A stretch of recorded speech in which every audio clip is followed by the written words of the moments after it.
Hello everybody. Aeschylus is known to be the father of Greek tragedy. He's one of the three great Greek tragedians, namely Aeschylus, Sophocles, and Euripides. Aeschylus was born in 525 BCE, and some say 524, and died in 455, and some say 456 BCE. That means he died almost at the age of 70. Every year during the spring, there was a competition, a contest in poetry and playwright, and he always participated, and it's said that he almost always won the first prize. He wrote so many plays, and most of which are lost. Today we'll introduce three of his most important plays. They were put together in one book known as Oresteia. And actually he wrote a fourth play for that collection, but that fourth play was lost and only a few lines survived, and it was called Proteus. The three plays we are going to introduce today, and as I said, they were collected in one book because they deal with the same topic. They introduce the same topic, Agamemnon and his family after his return from Troy, after the fall of Troy. The first play is called Agamemnon. The second play is called The Libation Bearers, and the third is called Eumenides.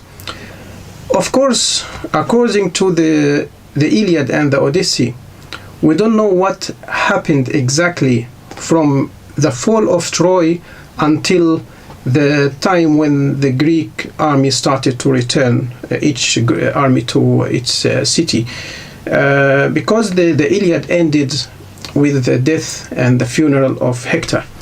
Of course, we know all these details about the fall of Troy and their return from other sources, like today's plays, for example, the three plays today.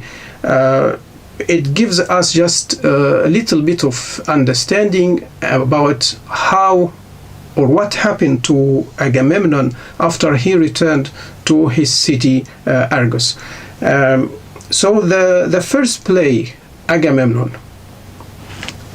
talks about his return to Argos, his meeting with his wife Clytemnestra, and in that play we'll know that Clytemnestra wanted to take revenge and kill him because he sacrificed his daughter Iphigenia at the beginning of the war against Troy, when there was no wind to shift the ships towards Troy. He had to sacrifice his daughter Iphigenia in order to please the Greek gods, to send them some fair winds, and this is what happened. So his wife Clytemnestra wanted to take revenge on him, and she collaborated with her lover, who is Aegisthus. His name is Aegisthus, and she killed him. She killed Agamemnon when he was taking his bath in his tub. And that was the end of the play Agamemnon. Of course, when he returned to Argos, he returned accompanied by Cassandra. He took Cassandra as a war spoil with him. Cassandra, the daughter of King Priam, the king of Troy. Cassandra was known to be a seer since she was a child, and when her brother Paris was born, she kept saying, "Kill him, because if he lived, Troy would burn." And because his father knew that about her, knew that she was a seer, he ordered his guards to take the baby, take Paris and drop him from a cliff, from Mount Ida. The guard took pity on the child, the baby, didn't want to kill him. He put it on Mount Ida. A shepherd passed by and took the baby and raised him, and then Paris later on returned to King Priam. They recognized each other, and Cassandra recognized him. Anyhow, Apollo liked Cassandra, but she didn't receive his feelings positively. So he put a curse on her that she would keep telling some prophecies and nobody would believe her. And this is what she did all her life, warning her father of Paris, and that he would be the reason for the burning of Troy, but nobody listened to her. So anyhow, Agamemnon, after the war ended, and after the fall of Troy, he took Cassandra back to Argos, and his wife Clytemnestra treated her well, actually, until she plotted against her husband and killed him, and that was the end of the play, the Agamemnon. The second play, the Libation Bearers, starts with Agamemnon son and Agamemnon daughter, his daughter Electra, and his son Orestes. They were at his tomb and giving respect to their father. And Orestes told Electra that he was ordered by Apollo to take revenge and to kill his mother, and to kill also her collaborator Aeschylus. And they planned together how to kill. They put the plan, simple plan, that Electra would be inside the palace and he would pass by pretending to be a stranger, and he would be allowed into the palace and to find a way to kill his mother Clytemnestra and also Aeschylus. And this is what happened. Clytemnestra actually didn't recognize her own son because he looked like a stranger and he pretended to be a stranger. And she invited him inside the palace, and she sent the guards to call Aeschylus, but with the absence of the guards, Orestes took that chance or that advantage and managed to find Aeschylus and killed him. And then after that, he returned and killed his own mother. And that part in the play is so interesting. The dialogue between both of them is so interesting and very well written. When she asked so many times, how would you kill your own mother, and pleaded for him to keep her alive, to let her grow old with him, and he just argued back and told her that was your fate. It's your fate, and it's you who killed yourself. I will read some quotes later from the book, but this is just a very brief summary of the play. And the story of the play ended here with him killing his own mother. And the third play, Eumenides, is about the spirit of his mother Clytemnestra calling upon the Furies, the three Furies, to take revenge and to kill, to torture her own son. And they indeed pursued him to punish him, and with the help of Athena he managed to escape, but they kept pursuing him. And then Athena intervened to protect him, and she held a court, and in the court all the gods divided among themselves. Some say that Orestes should be killed, others said should be pardoned, and then it was Athena who gave the final saying, and she pardoned him, and she managed to actually absorb the anger and the wrath of the Furies, and she called them the Eumenides. Eumenides meaning the gracious ones. The gracious ones. And the play ends with the city women chanting and singing for the Furies and praying that peace would last forever between Athens people, the people of Athena, not Athens, the city, the people of Athena, or those who follow Athena, the goddess, and the Furies. And so the Furies were called Eumenides, meaning the gracious ones, those who can pardon and live in peace with others.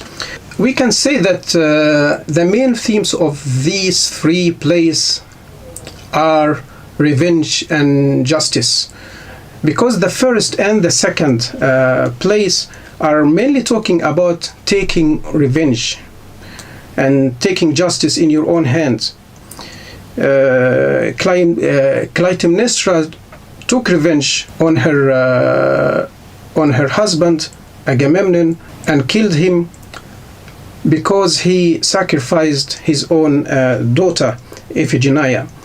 And in the second play, her own son and her own daughter Orestes and Electra, they again took revenge and killed her for their own father.